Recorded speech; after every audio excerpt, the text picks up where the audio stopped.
আমাৰ প্ৰসাদ হয়। আমাৰ ওচৰৰ ৰাজহুৱা মন্দিৰতো প্ৰসাদ দিছিলে আৰু আমাৰ ঘৰতো দিছিলোঁ। সেয়া প্ৰসাদ হয়। আপোনালোকে লক্ষী পূজা কৰিলেনে? চুক আৰু এটা নাৰিকল চুৰুকাও দিয়ে লক্ষী পূজাত। আমি নাৰিকল চুৰুকা প্ৰতি বছৰে নাৰিকল চুৰুকো এইবাৰ ঘৰত কৰা নাই নাৰিকল চুৰুকা, কিন্তু মন্দিৰত দিছে। আজি ৰাতিৰ আহাৰে আমি লক্ষী পূজাৰ দিনা ভাত নাখাওঁ। ৰাতি এয়া ৰুটি ঘুগুনি খাওঁ। সেয়া মটৰ আৰু বুট আৰু নাৰিকলো আছে 2 পিচমান। সেয়া ঘুগুনি কৰিম আৰু এই আটা মাৰিছোঁ। আটা মাৰি এনেকৈ পিঠা কৰি আমি বনাওঁ।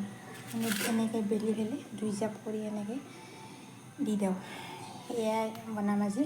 আপোনালোকে কি খাব মোক কমেণ্টত জনাব। এনেকৈ বনাই মই আপোনালোকক দেখাই দিছোঁ। এনেকৈ বেলি ল'ব, তাৰপিছত এনেকৈ 2 ভাঁজ কৰি দিব।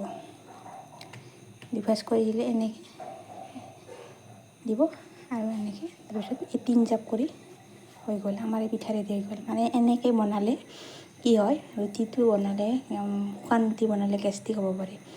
এনেকৈ যদি বনাই আপোনালোকে বহুত চফ্ট হয়, বহুত ঢিলাও হয়, খাবলৈও ভাল আৰু বেছি আপোনালোকৰ দেহাত ক্ষতিও নকৰে। সেইটো ভাল। আমি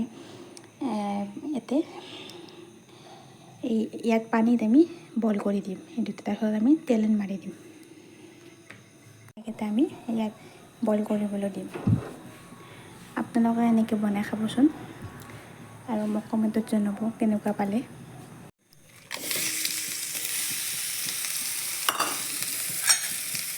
তেল পিঁয়াজ আৰু জলকীয়া আৰু তেজপাত দি দিলোঁ। এতিয়া ভাজিলে পাঁচফোৰণ দিলোঁ। পাঁচফোৰণ দিলোঁ ইয়াত জিৰা পেষ্ট, আদা ৰহুন পেষ্ট ইয়াৰ পৰা দিলে সোৱাদৰ গন্ধ আহিব। এইখিনি শুনিলে একদম খাওঁ খাওঁ লাগিব। আপোনালোকৰ লাগেনে বাৰু?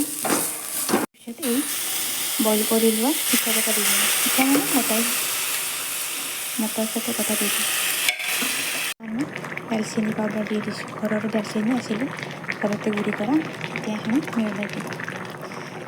এতিয়া এইখিনি অলপ উতলাৰ পিছত আমাৰ ঘুগুনি ৰেডি হৈ যাব। এতিয়া ভালদৰে খাই ল'লে হ'ল। আপোনালোকে কি খালে মোক কমেণ্টত জনাব।